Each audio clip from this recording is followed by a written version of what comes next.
Programa livre para todos os públicos. Olá, no episódio anterior do programa Urbanidade. Vimos como os mobiliários urbanos, além de úteis, podem decorar o espaço. Um bate-papo com Peter Kromstrom para refletir sobre como será o futuro das cidades. E como as hortas sociais mudam a vida das pessoas.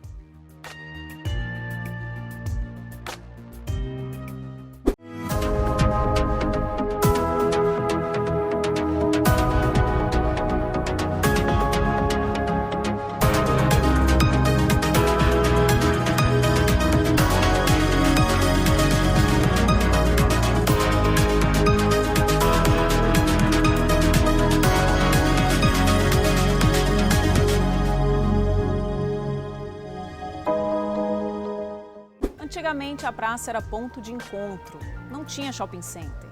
Queria encontrar alguém fora de casa, era só ir para a praça. Com o tempo, isso mudou. Mas ela, a praça, continua com seu charme.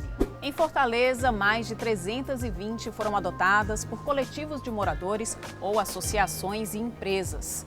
Hoje vamos falar sobre elas e sobre a falta que elas nos fazem em tempos de pandemia. Vamos conversar também com Ana Caroline Nogueira, do IFAM de Sobral, sobre patrimônio histórico. E para começar, vamos falar sobre como a gastronomia resgatou um antigo hábito de levar as turmas a se encontrarem nas praças.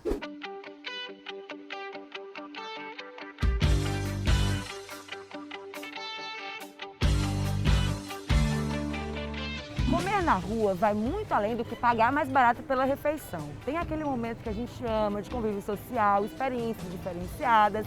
Isso também faz parte da urbanidade.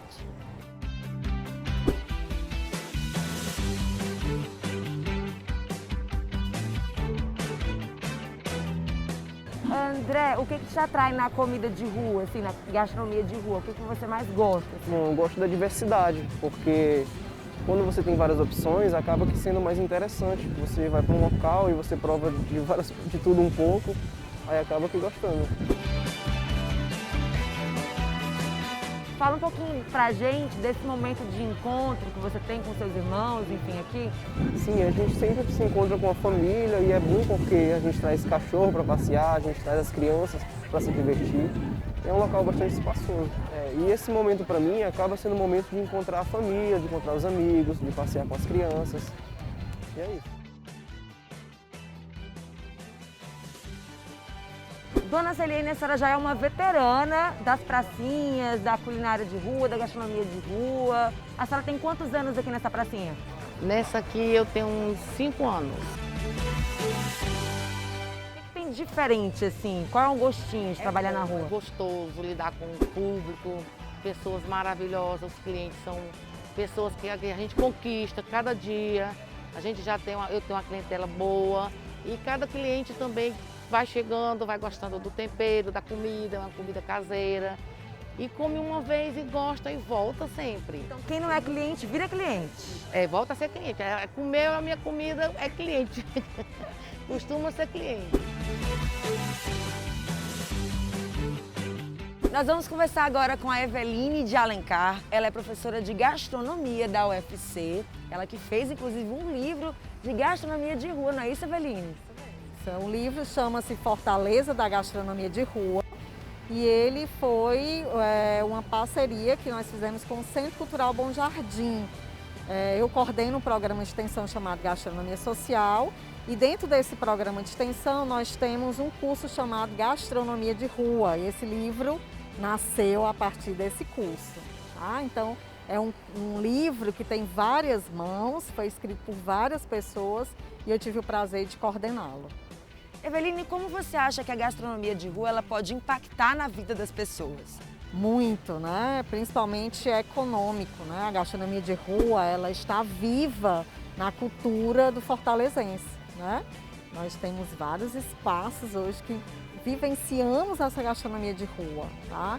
Então, ela é um meio de trabalho de muitas pessoas, tá? Uma forma das pessoas terem o seu ganho-pão através da gastronomia de rua. E também influencia por conta da convivência, né? Que as pessoas vão ter essa oportunidade de se deliciar com a gastronomia de rua.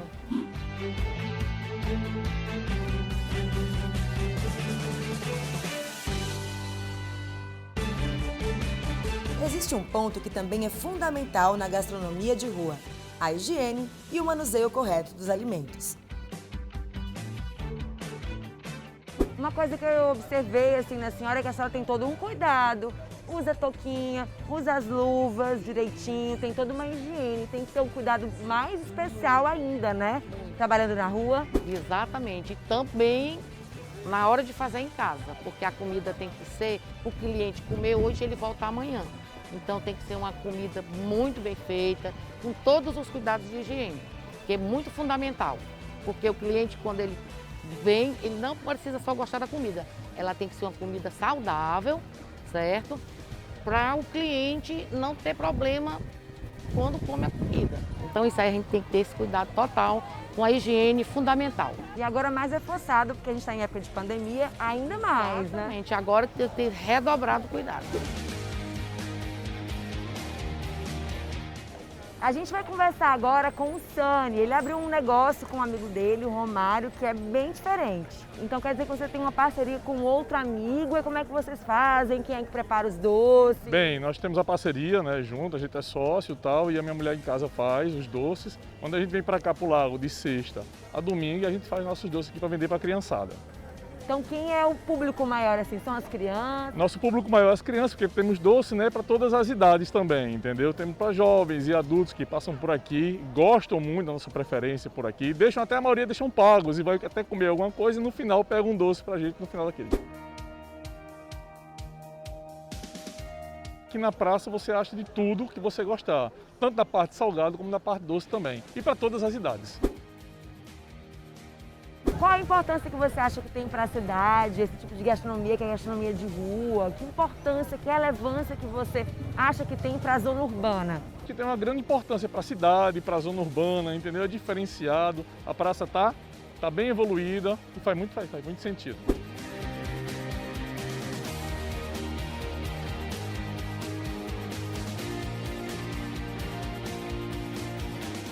É comum a gente ouvir que determinado prédio foi tombado pelo IPHAN.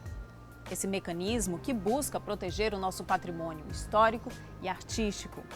Para entender um pouco mais sobre esse instituto que tem mais de 80 anos, o programa Urbanidade conversou com Ana Caroline Nogueira, do IPHAN da cidade de Sobral. Nós vamos começar agora com a Ana Caroline Nogueira. Ela é chefe do escritório técnico de Sobral, do IPHAN, no Ceará. Tudo bem, Caroline? Tudo bem com você? Tudo bem também. Explica pra gente o que é o IPHAN e como ele atua. O IPHAN ele é uma autarquia federal que está vinculada ao Ministério do Turismo e ele atua com a promoção e a proteção dos bens culturais nacionais. Patrimônios históricos, né? Isso. O patrimônio histórico ele está dentro de toda a gama do patrimônio cultural. O patrimônio cultural ele pode ser móvel, imóvel ou natural, assim como o arqueológico. Então, o patrimônio histórico está dentro do patrimônio cultural, é isso? Isso. Então, no caso, tem diferença, né, Carolina, entre patrimônio histórico e patrimônio cultural? Não Eles muito. estão dentro, eles se complementam, digamos assim. O patrimônio histórico está dentro do cultural, é isso? Isso. O patrimônio cultural, ele é tudo aquilo que possui importância para uma sociedade, um povoado, um povo, uma comunidade e que conta a história dele. E aí esse patrimônio cultural, ele pode ser dividido em 3 gamas, que seriam o patrimônio material, aquele que você pode tocar, como a gente explica à população, o patrimônio imaterial, que seria aquele patrimônio que você não pode tocar, e o arqueológico, que seriam os achados dos artefatos que contam a história de um povo, o estudo da história de uma sociedade. E aí esse patrimônio material seria o quê? Seria esse patrimônio arqueológico, histórico, arquitetura, as belas artes, artes aplicadas. O patrimônio imaterial seriam os modos de saberes e fazeres, o modo de fazer um doce, um artesanato, a própria capoeira, que é uma forma de expressão cultural de um povo. Seriam todos esses o patrimônio imaterial, aquele que você não pode palpar, que você passa de geração para geração, e aí essa importância de preservar o patrimônio daquela população, daquele povoado ou daquela sociedade.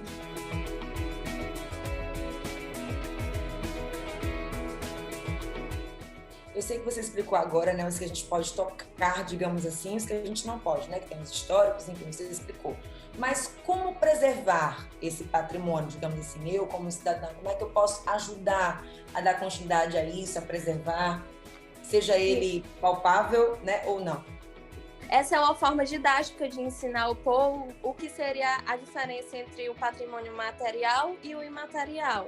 E a forma de preservar eles seriam justamente através, às vezes, de uma forma da aplicação da lei, que seriam os tombamentos, que aí você tem uma categoria de preservação, de conservar aquele bem para que ele permaneça por várias gerações, sejam elas nesse presente ou as gerações futuras.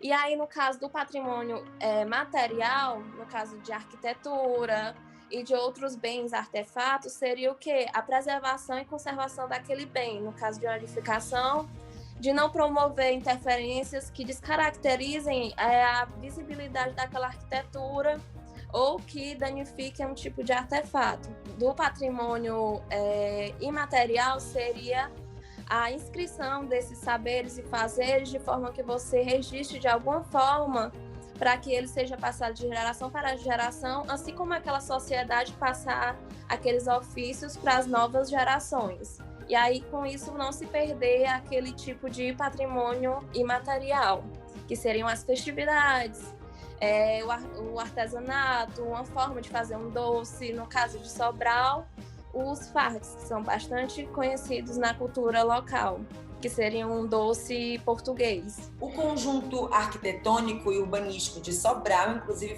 foi tombado em 1999, não é isso? Isso. Qual a importância que você acha que isso tem para Sobral, para a gente no Ceará? No caso de Sobral, a solicitação do tombamento daquele centro histórico, no caso, o sítio histórico de Sobral, foi dado justamente pela própria população.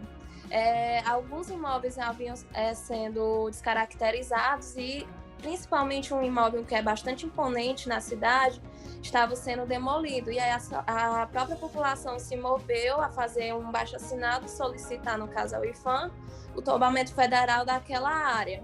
E aí hoje ele é tombado como um sítio histórico e urbano, ou seja, ele é tombado uma área que conta a história do crescimento urbano da cidade e assim também edificações que têm ainda manifestação preservadas de uma arquitetura colonial, de arte nouveau, ecléticas e algumas arquiteturas vistas também originais assim de Sobral e que são históricas e se mantêm preservadas. É possível, Caroline, essa convivência, assim, digamos, do antigo com o novo, eles conversarem entre si, assim?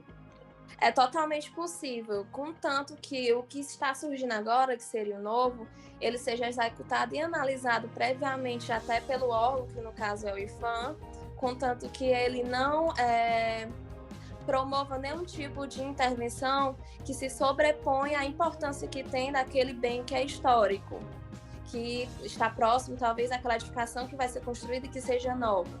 E existem vários projetos. Né? Ele não pode interferir, né? Tem que conviver. Isso, tem que conviver. Você não pode interferir de forma que tira a importância daquilo que é histórico para a cidade.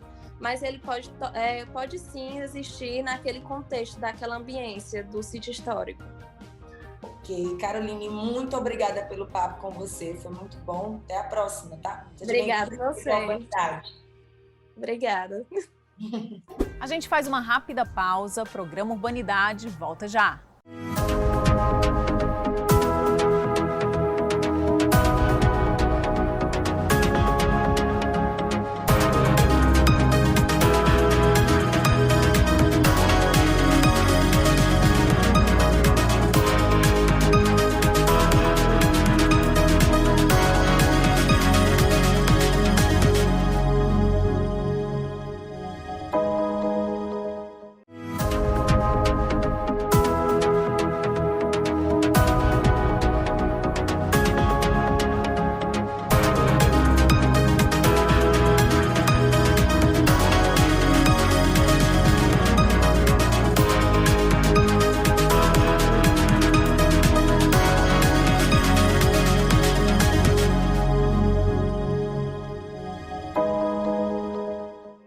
pandemia do novo coronavírus, as praças sentiram saudades da população. E nela, um grupo específico sente ainda mais e precisa se reinventar, já que os principais palcos não podem ser utilizados por enquanto. Eu estou falando dos artistas do Teatro de Rua de Fortaleza.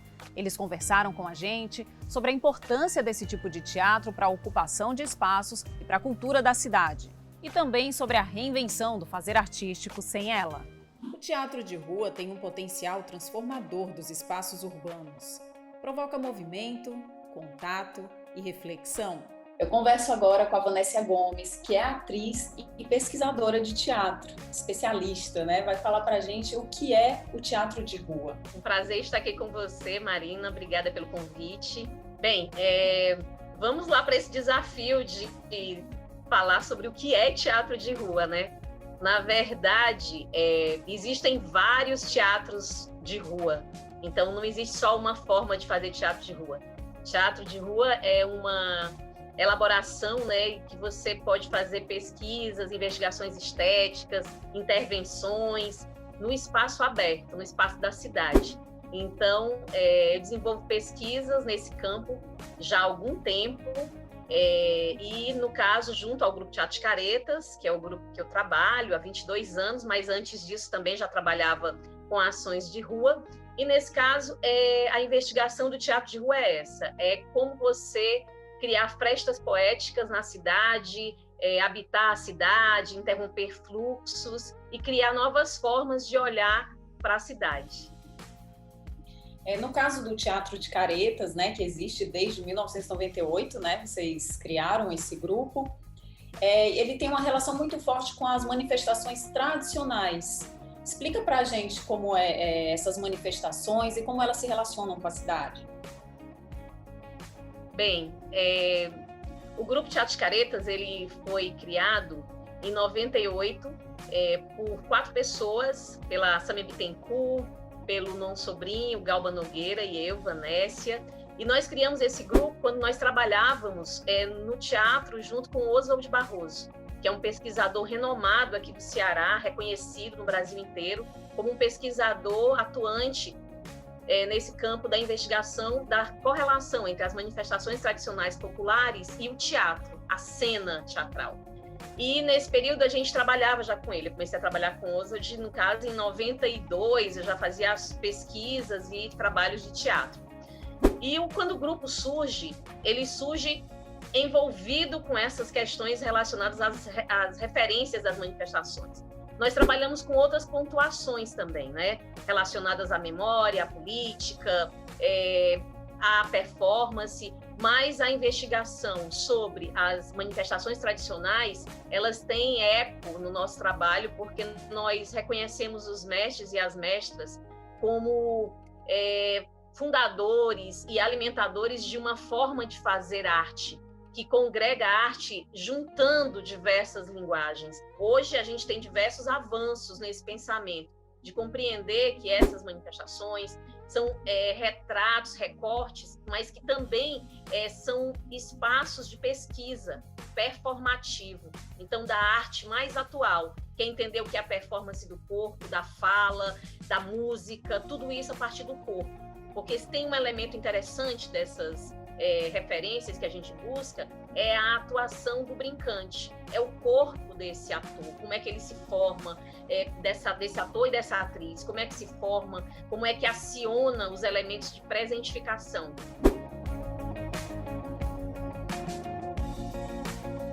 Conta pra gente os desafios de ser uma mulher pesquisadora, atriz, no teatro de rua. Nós estamos vencendo e avançando diversos desafios. Eu sempre trabalhei com teatro e sempre trabalho como professora, como educadora, e é um desafio nós estarmos nos espaços de pensamento e nos espaços também que tem essa disputa de narrativa. Então, fazer teatro de rua é também esse espaço, né? Então, assim, a gente entra na rua com os nossos corpos, né? Com a nossa pele, com o nosso cabelo, e também com essa questão sobre ser mulher. Já passei por diversos desafios que estão relacionados a isso, de por que tem uma mulher à frente de um grupo, Cadê os homens que estão à frente desse grupo, né? Então existem essas questões, mas a gente também está aí para avançar, para lutar e para também defender essa pauta e essa questão que tem a ver com a nossa vida. Então, o grupo tem uma maioria de mulheres, né? Que é a Vera Araújo, a Rebeca Lúcia, a Isabelle Teixeira, a Juliana Santana. E tem também homens que estão junto com a gente, né? Que é o Num Sobrinho, Beto Menezes, assim como outras pessoas que colaboram com o Grupo Teatro de Caretas. Como é que a montagem influencia na escolha dos espaços e até na possível participação do público, na interação com o público? Perfeito.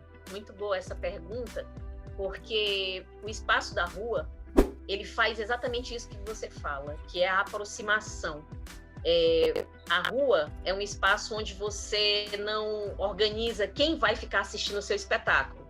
Então, as pessoas param se elas acharem interessante. Elas estão passando como transeuntes e elas param, olham para você, assistem o espetáculo. A partir desse momento, elas são espectadores ou espectadoras. E dependendo da postura que elas tomam, elas podem estar participando. Então, pode ter essas 3 fases como você enquanto público, né?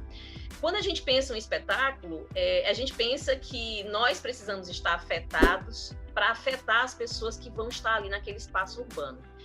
E para o espaço da cidade, é um espaço que é inóspito para o teatro. O espaço da rua ele não está esperando que chegue um espetáculo. Ele tem uma consolidação. A instituição ela está colocada como praça, quem é que habita essa praça, o que é que pode ter ali, se tem som alto, se pode parar um equipamento, se você pode parar ali naquele espaço. Então, o espaço da rua é um espaço que você tem que vencer os desafios de estar naquele lugar. E aí, quando você diz assim, como é que é montar um espetáculo pensando em como fazer com que as pessoas participem ou se integrem ou fiquem atentas? Bem, primeiro você tem que criar um espetáculo que você trate sobre algo que, primeiro, como eu falei, lhe afete. Então, tem que ser algo que você acredite, né?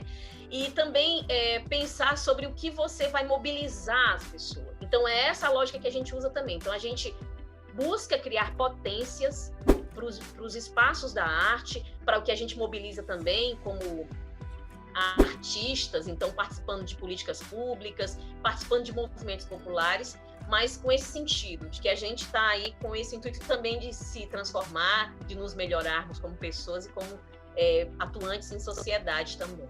Obrigada, viu, Vanessa? Tudo de bom aí para ti. Foi ótimo. A escritora e ativista canadense Jane Jacobs dizia que as cidades têm capacidade de prover algo para todos, somente porque e somente quando são criadas para todos.